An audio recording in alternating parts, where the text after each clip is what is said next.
Al otro lado al gran Javier Horcajo, presentador de la redacción abierta de la tarde en el Toro TV y, por supuesto, del imperdible y tan necesario Más se perdió en Cuba. Javier, yo decía, claro, ¿quién no ha recibido algún tipo de amenazas? Y me imagino que nosotros no salimos por ahí haciendo como la ministra Reyes Maroto, dando ruedas de prensa, improvisándolas ahí delante del Congreso con la fotito y demás. Pero amenazas también hemos recibido. Y creo que tú en el pasado pues tendrás alguna, ¿no? Sí, yo tuve la primera de mi vida, la tuve de ETA, que era una banda terrorista que esta sí que no mandaba balas, te las ponía en el cogote. Y la recibí por haber encontrado en tiempo previo a las Olimpiadas de Barcelona un coche con explosivos en una carretera que enlazaba Sentmenat con Granollers y haberlo publicado entonces en Diario 16. A partir de ahí hubo una amenaza de bomba así como genérica, es decir, oye, vamos a por ti y tal.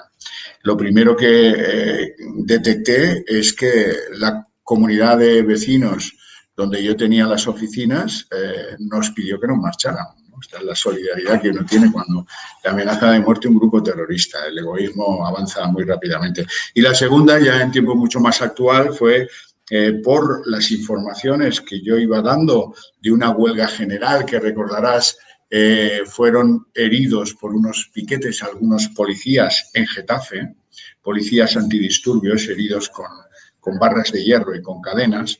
Uno de ellos disparó al aire y eso se vendió como que era una agresión a la vanguardia proletaria, cuando en realidad lo que era una autodefensa para no morir en el empeño de imponer el orden público, ¿no?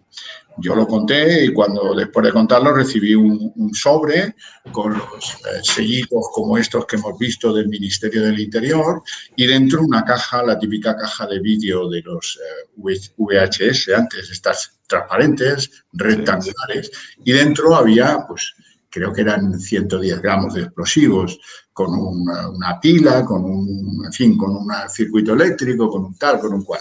Y una nota que decía, como no sabemos si va a abrir usted el sobre, no se lo mandamos conectado, pero como siga usted informando de esa manera, la próxima se está jugando la vida porque le vamos a mandar otro. Y entonces ahí sí que... Bueno, yo lo llevé a la policía, lo denuncié, cosa que no dice Iglesias que haya hecho lo mismo. Al salir de la comisaría, esta que hay al lado de la Fuente del Berro en Madrid, pues al salir de ahí, sospechosamente, una llamada al móvil. Hola Javier, soy Alfredo Pérez Rubalcaba, entonces ministro del Interior, que no tenía mi móvil. Pero bueno, no sé cómo, en fin, ministerio estas cosas las maneja bien. Y Rubalcaba, acuérdate que decía, yo lo sé todo de todos ustedes. Lo que estás haciendo, pues a fe que lo sabía, porque yo no le había dado nunca el móvil. Es la primera llamada que recibí en mi vida del ministro Alfredo Pérez Rubalcaba, entonces ministro del Interior. Lo primero que me dijo es, haz caso. Te han dicho ya que no debes publicitar que has recibido lo que podía haberte costado un brazo o la vida.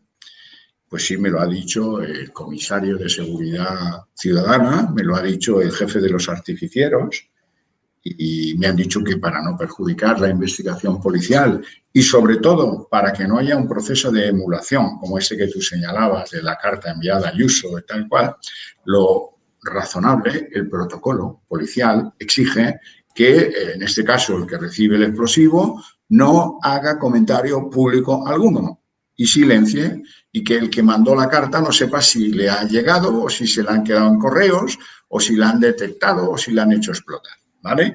Ese es el protocolo policial. Algo que aquí se ha violado. Aquí ha sido el propio Ministerio del Interior el que dijo, mira lo que ha recibido el ministro, qué horror, unas balas, decidme, y una carta que le combina, no sé cuántas las cosas. Bueno, claro, ¿y ahora qué pasa? Pues que todos los locos de España están mandándole balas al primero que se les ocurre. Y ese es una cosa, este procedimiento contrario al protocolo policial es algo imputable a un Ministerio del Interior que parece que lo maneja Torrente, no el juez Grande. Ya está bien de llamarle Grande Marlaska, ni que fuera noble por la pata de no sé qué Cid. A ver, su padre se apellidaba Grande y su madre se apellidaba Marlaska con C, no con K. Entonces, lo de la bromita del Grande guión Marlaska con K, yo no la compro y espero que ustedes a partir de hoy tampoco la compren. Fernando Grande ya tiene bastante. A ver, ¿qué méritos se ha hecho? Por cierto, otra cosa que no compren. Este tipo, como juez, fue tan innoble que aceptó 2 medallas pensionadas. ¿Qué significa esto? Pues que a un juez, el Ministerio del Interior le da una medalla. Muy bien, que tiene un emolumento y el juez la recibe y lo cobra. Y este tiene 2. Cuando hay policías que se han jugado la vida combatiendo el terrorismo, la delincuencia, las bandas organizadas, que han quedado heridos en actuaciones policiales, que les han dado la medalla, pero no pensionada, les han dado la blanca, que no tiene pensión, que no recibe ni duro, y les han discutido la medalla, una barbaridad. Y el juez Grande, que no Grande Marlaska, tiene 2. Y eso es innoble. ¿Por qué? Verán, es muy sencillo. Un juez tiene que ser independiente. ¿Cómo si recibe 2 pagos, imaginen ustedes, de 1.100 euros cada uno, mensualmente, de por vida? Esto es vitalicio. ¿Cómo va a ser independiente cuando en su función jurisdiccional le llegue una denuncia contra el Ministerio del Interior por cualquier historia? Si está cobrando del Ministerio del Interior. No, señor, él tiene un sueldo de juez que le paga al Ministerio de Justicia, que es un sueldo generoso, suficiente. Y si le ponen una medalla porque ha hecho algo que el Ministerio del Interior quiere dorarle la píldora, pues bien, pero que no acepte el que sea pensionada. 2, tiene el paradójico juez hoy ministro del Interior, Fernando Grande. Bueno, ¿qué te parece? ¿Quién se iba a sorprender, Xavier, de que finalmente la policía descubriera que el que envió la navajita platea tenía que ver algo con Vox? Ha encontrado un parentesco un poquito lejano, No, ya han desistido. Un parentesco con Espinosa de los Monteros. ¿Quién lo iba a decir? Ya han desistido de eso.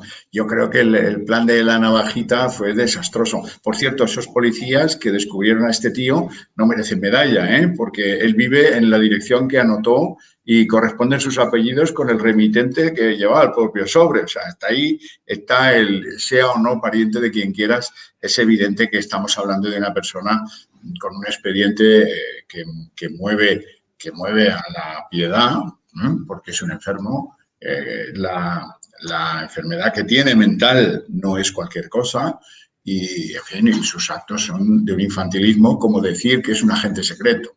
Le detienen por mandar una navaja a una ministra y dice, cuidado, que yo soy James Bond, ¿no? Bueno, claro, pues es una persona que está mal de la cabeza. Como probablemente, espero que pronto, si no es que es una maniobra política mucho más incierta, descubran quién mandó las balas a uno y al otro y al de más allá. Dice la policía que es un lobo solitario. No sé en qué se basan, pero que debe ser un lobo tarao solitario. En cualquier caso, espero que lo descubran, espero que todo esto se aclare y espero que rectifiquen el presidente del gobierno, que salió muy pimponudo diciendo que Vox había atravesado no sé qué líneas rojas, Adriana Lastra, que en fin que es una lastra, pero de veras. Esta me importa menos que rectifique, porque tendría que rectificar toda su declaración política desde el minuto 0, desde que estaba en las juventudes allá en Cantabria. Y desde luego me interesa mucho Reyes Maroto, que por cierto es la única ministra de este gobierno y de los anteriores que puede ir a un centro comercial sin que nadie la moleste, porque no la conoce. Lo dije del minuto 1, digo, yo me la cruzo por la calle y no sé quién es. El tío que le mandó la navajita, no sé en base a qué. ¿Qué ha decidido ella en materia turística, en materia industrial, que la pueda presentar como diosa para alguien de la... Bueno, no, es lo más insulso del planeta. Es verdad que parece que aceptó no sé qué inciertos acuerdos con Gabilondo para ser algo en el gobierno incierto del tal Gabilondo. No sé en qué año pudiera producirse esto, ¿no? En cualquier caso, nada que justifique el odio por parte de este ciudadano enfermo, insisto, del Escorial, que dice ahora ser agente secreto. Todo esto es una coña. Y esto es una coña de alguien, fíjate que hubo... Aquí hay 3 momentos en la campaña electoral. Y esto es bueno que lo reflexionen un poquito. Momento 1, vamos a atacar a Ayuso por la sanidad. Ese momento, pues pinchan hueso, pues por los datos de Madrid no son tan malos como podíamos imaginar, las explicaciones que da la gente de Ayuso, más que Ayuso,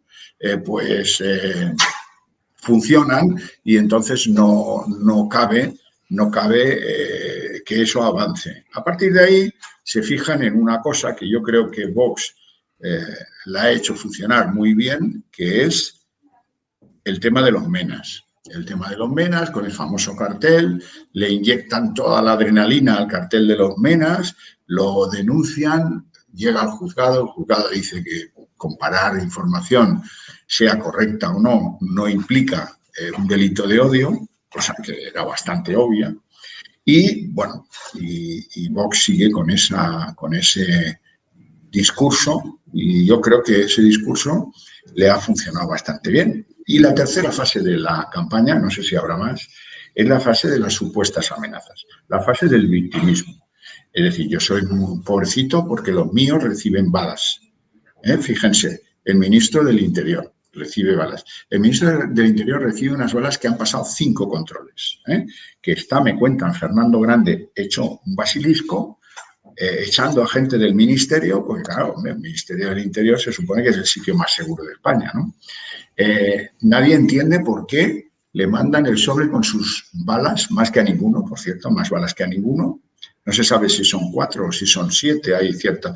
Yo digo que un sobre con 7 balas, los que tengan formación, aunque sea en la mili, poquita, saben que las balas metidas en un sobre pues arman un escándalo como las maracas de Machín. O sea, es una cosa espectacular. Y además se tocan, se palpan en un sobre por mucho acolchado que lleve, como estos que enseñan, ¿no?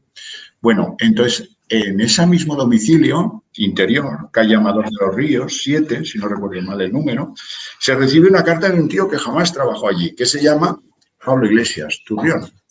Y la reciben. Bueno, no sé si la reciben porque hay algún sello en el sobre que dice al remitente. Claro, cuando un sobre no lleva remitente, es absurdo ponerle la estampilla de devolver al remitente.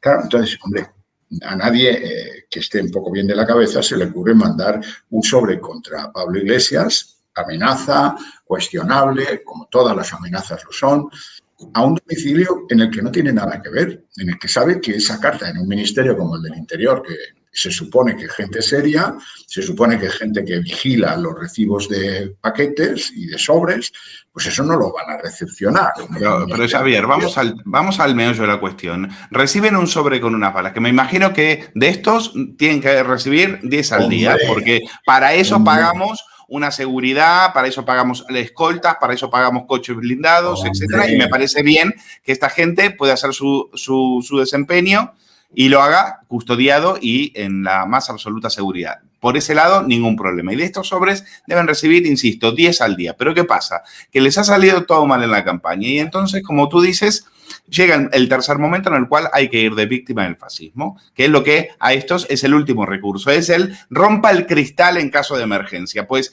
en caso de emergencia, rompa el cristal y empieza a decir que viene todos al suelo, que vienen los fascistas, como han hecho, llevan 100 años haciendo eso.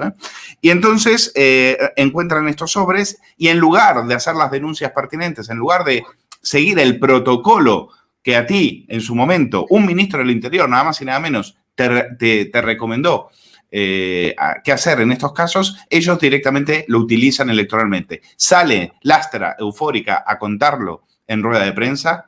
¿Solidaridad con la ministra? Ninguna. A decir que ella está ahí para frenar al fascismo. La ministra sale en rueda de prensa improvisada, con cartelito incluido, a decir que todos los demócratas estamos amenazados de muerte, porque la democracia está en peligro. Y qué casualidad que eso con la navajita, perdón, me estoy adelantando, porque eso fue el día siguiente. El día de las balas, en la cadena SER, Iglesias ya tenía el guión preestablecido, pero no lo tenía Iglesias, lo tenía también la presentadora y moderadora que había preparado la emboscada a Molinero. Demasiadas casualidades en todo esto. Y si ves lo que después vino con la navajita y la sexta, que luego te lo voy a mostrar, dices, oye, blanco y de botella, esto ya estaba escrito de antes. Fíjate, y luego te olvidas de una bala que es la que recibe en su despacho oficial la directora general de la Guardia Civil. Yo no sé si te ha tocado alguna vez ir a entrevistar a alguien a ese despacho, de donde está, en donde trabaja el director o la directora general de la Guardia Civil, pero ese es el sitio más seguro de España con diferencia. Con lo cual, en fin, otro episodio. Una directora general de la Guardia Civil, que cosa que no ha hecho Hombre. nunca ninguno, participa en un mitin electoral del Y PSOE. digo, y digo yo, mucho miedo no tendría, ¿no? Porque si me voy a dar un mitin al aire libre y después de Parece que no. recibir un sobre de las balas, pues mucho miedo a mi seguridad, como que no, ¿no? Parece que no, pero Como que reflexionen no. un Porque poco. yo recibo un sobre con balas y no salgo en una semana de casa, del Pero miedo que fíjate tengo. que la señora que dirige el Instituto Armado de la Guardia Civil, que tiene pues 80.000 hombres, todos custodios de nuestra seguridad, pues es evidente que no puede participar en un mitin electoral.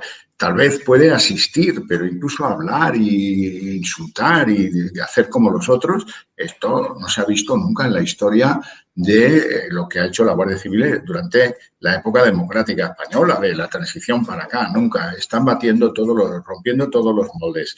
De todas maneras, claro, el gran problema que ellos tienen con las amenazas es que pues las mentiras tienen las patas cortas y poco a poco pues yo espero que terminen los trabajos policiales, que si quedan en nada mantendré la sospecha de que esto era un montaje y si pues, llegan a la conclusión de que es una persona que está mal de la cabeza, pues que nos digan quién es, que conozcamos algún detalle y superemos este acontecimiento que ha sido pues como un poco pues una anécdota, no ha sido más que eso. Pero el gran problema que ellos tienen para sentar la última de las grandes epopeyas de esta campaña electoral, que es el episodio de los sobres con cosas dentro pues alucinantes, el momento torrente, podríamos llamar, del Ministerio del Interior, son las imágenes. Es que estamos viendo cómo a una niña en Navalcarnero, en un mitin de Vox, le pegan un ladrillazo. Es que estamos viendo lo de Vallecas. Es que estamos todavía con un recuerdo cierto de quién inspiró aquella violencia en las calles cuando lo del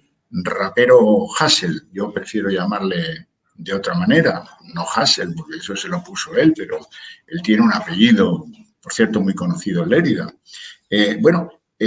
Todavía me acuerdo de la famosa patada que le da a traición por la espalda a un guardia civil de paisano. También en Navalcarnero, alguno de estos que moviliza a Podemos en función a sus intereses y les dice, vayan a romper ustedes el mitin electoral de Vox. Y entonces ellos van y lo rompen, sean bucaneros o sean filibusteros, me da igual. Esas imágenes de violencia cierta contra la democracia y contra un partido político al que votan 4 millones de españoles, eso es lo que hay que contraponer con el envío de un sobre, con unas balitas dentro, unas balitas muy comunes, por cierto, y unas amenazas en un escrito, bueno, pues que van pasando los días y parece que ni correos da explicaciones, quieren echar a un interino, a un subcontratado, a un pobre hombre que había ahí, ni el Ministerio del Interior termina de conjeturar quién lo pudo enviar, más allá de la sospecha del lobo solitario. Y, oye, pues si van pasando las semanas y eso no se concreta, es que a lo mejor no hay nada que concretar. Lo que quiero decir es que frente a eso tenemos imágenes ciertas de personas muy violentas. En Navalcarnero estuvieron las fuerzas, las unidades de intervención de la policía y de la Guardia Civil, estuvieron empujando, aislando, llevándose fuera del centro de la ciudad a los convocados por Iglesias y su gente durante horas. La mitad de ellos, menas. La mitad de ellos menas y algunos de ellos pues incluso insultándoles. Es decir, bueno, todos estos que vemos en las imágenes del metro rompiendo, tirando cosas contra la publicidad de los menas, eso es violencia, queridos. Y eso es una violencia consentida. Ahí no hay detenciones. Ahí no hay detenciones. Hubo algunas en Vallecas, ¿cierto? No hubo en Navalcarnero. Bueno, sí, detuvieron al tío de la patada, que por casualidad pues, se topó con un retén de la Guardia Civil. Y no sé si luego con cargos le han dejado ya en libertad, porque bueno, eso es cierto, eso no es especulable. Ahí no hay, nadie puede sospechar, porque lo vimos, que esa patada que a lo mejor pudo dejar al Guardia Civil de paisano en silla de ruedas el resto de su vida, eso no es fabulación. Eso no es un sobre, una amenaza, un no sé qué, un tal. No, esto es Los cascotazos están agresión. ahí. Eso es una Pero agresión que tiene mira, severas penas de cárcel. mira cómo condenan la violencia. Mira este tuit de José Zaragoza, los adoquines de Colón. Ahí está. Ayuso con Piedras, Rivera y Abascal, y el otro, los adoquines de Colón. Digo, porque van por ahí golpeándose el pecho diciendo que nadie condena la violencia. Pues Sí. aquí Esa es tenés un caso, ¿no? otra mentira con las patas cortas, porque esto es así. Rocío Monasterio, Santiago Abascal y alguno más de Vox, que ahora me olvido, han hecho condena de la violencia. Yo me acuerdo siempre de esta chica Rocío de Mer, la que quedó herida en la campaña vasca, que le dieron tremenda pedrada y sangraba y le abrieron una brecha en la cabeza. Y cuando decía Echenique que eso era ketchup, que no la crean que eso es ketchup. Bueno, pues cree el ladrón que todos son de su condición y que alguien puede engañar en una cosa tan seria como esa. Y que eso se hace por interés electoral, si es que es lo que exuda el rosarino este. El rosarino, que es una especie de cenutrio. No me lo recuerdes. Que luego el tuit que emitió ayer era demencial. Dice, mira, 2 pájaros de un tiro. Por un lado, vas contra los fascistas y por el otro, sí, este de aquí, el autor de la carta contra la baja de la ministra de no, me refiero a uno en el que pretendía establecer una teoría a propósito de la estigmatización de un enfermo mental, ¿no? Y además decía que evidentemente este tío, el que estaba mal de la cabeza del Escorial, era votante de Vox. El rosarino debe tener una bola como los adivinantes, ¿no? Los adivinadores. Y el porquis de Vallecas, el que le pegó una patada a un policía en el suelo, ese no sabemos a quién votaba, ¿no? No, ese no sabemos a quién Ese votaba. Público no pudo descubrir a quién votaba. Tanto da. Efectivamente. Claro, hombre, claro. Oye, mira qué mal le debe ir en las encuestas al Partido Socialista para que el curita Gabilondo pida cinturón, cordón sanitario contra vos. Va, escúchalo, Riveros. Sí, en una situación de emergencia democrática. Yo siento amenazada la democracia. Vamos a hacer un cinturón sanitario a Vox, claramente y explícitamente. Y yo llamo además a todas las fuerzas democráticas que lo hagamos. Quizá el PSOE se está planteando ilegalizar a Vox. Eso no se está planteando. Lo que sí se está planteando es decir explícitamente que ninguno en Madrid gobierne con Vox. Lo que hay que hacer es aislar a Vox. Pero ese mensaje, ¿a quién se lo está usted lanzando? ¿Al Partido Popular? También al Partido Popular. Bueno, pobre hombre, yo creo que a él el cinturón sanitario se lo van a hacer sus exalumnos, porque cada vez son más los que salen y dicen que no solo repartía hostias con la mano abierta dando clase los corazonistas en Vitoria, sino que en Madrid siguió haciéndolo y que era tan cruel como que en el suelo ya derribado el alumno, de 14 o 15 años, lo pateaba, ¿no? Este es muy peligroso, muy violento. Nos ha engañado a todos, Gabilondo.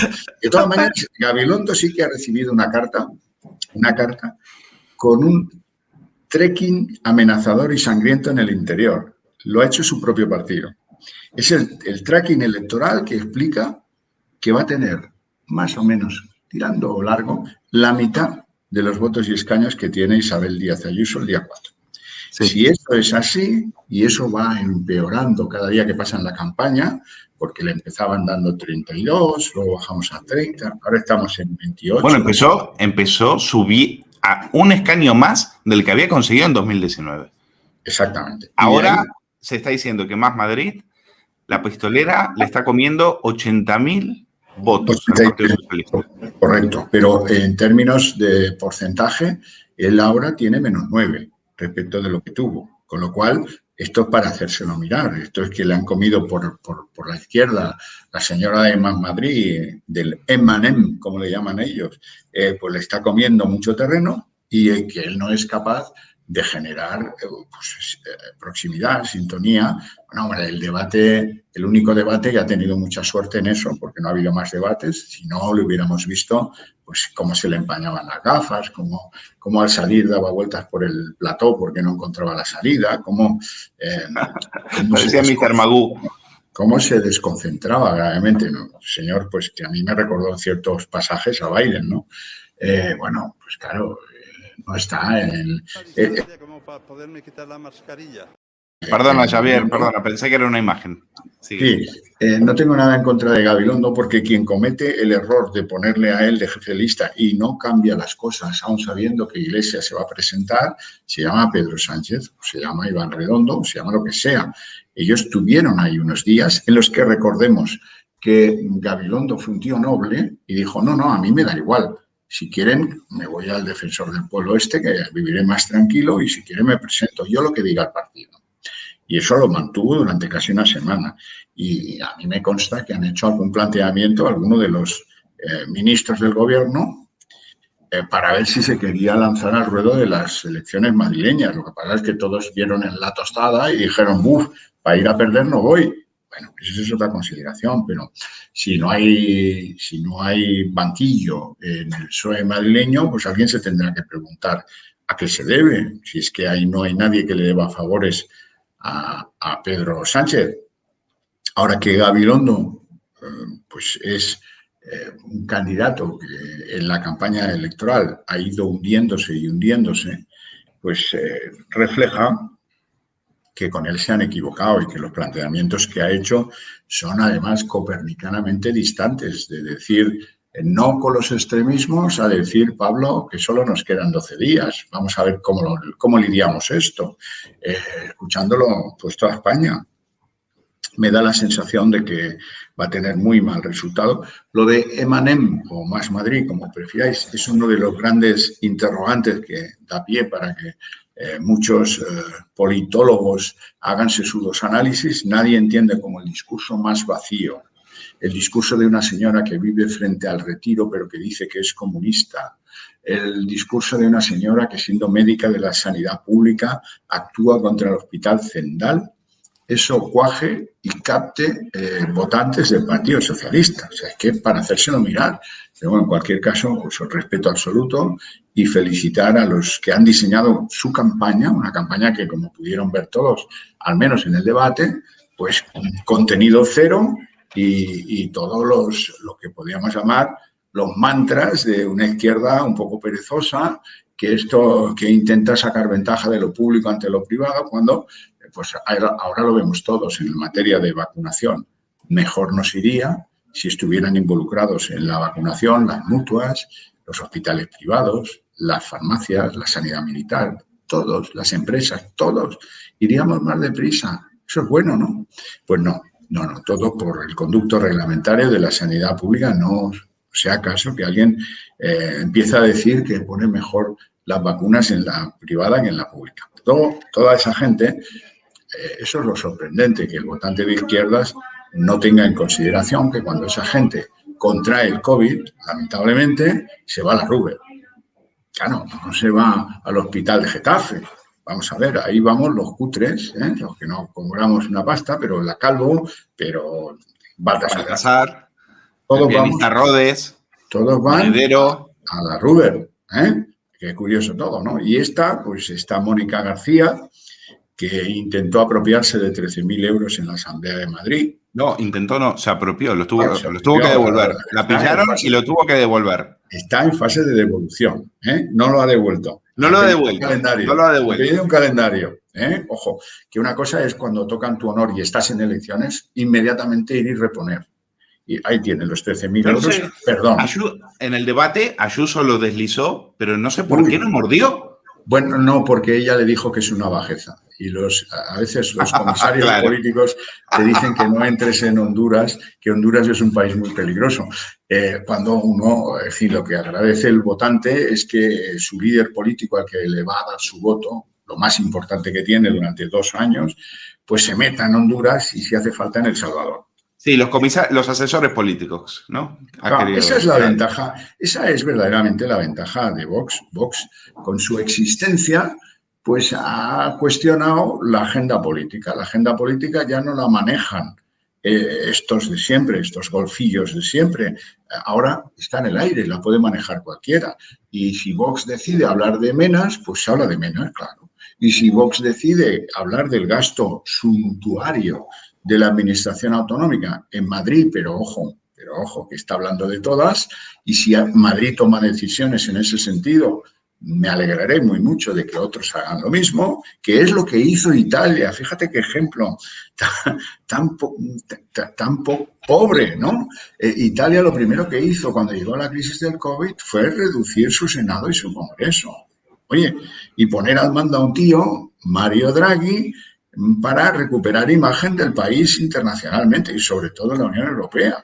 Y nosotros poneros frente al espejo de Italia, que no pido ponernos frente al espejo de no sé qué país, no, de Italia, que lo hizo igual de mal que nosotros en la pandemia durante el 20, pero que luego ha sabido a tomar decisiones. Su plan de recuperación lo maneja un tío que viene del mundo empresa, de Vodafone Italia.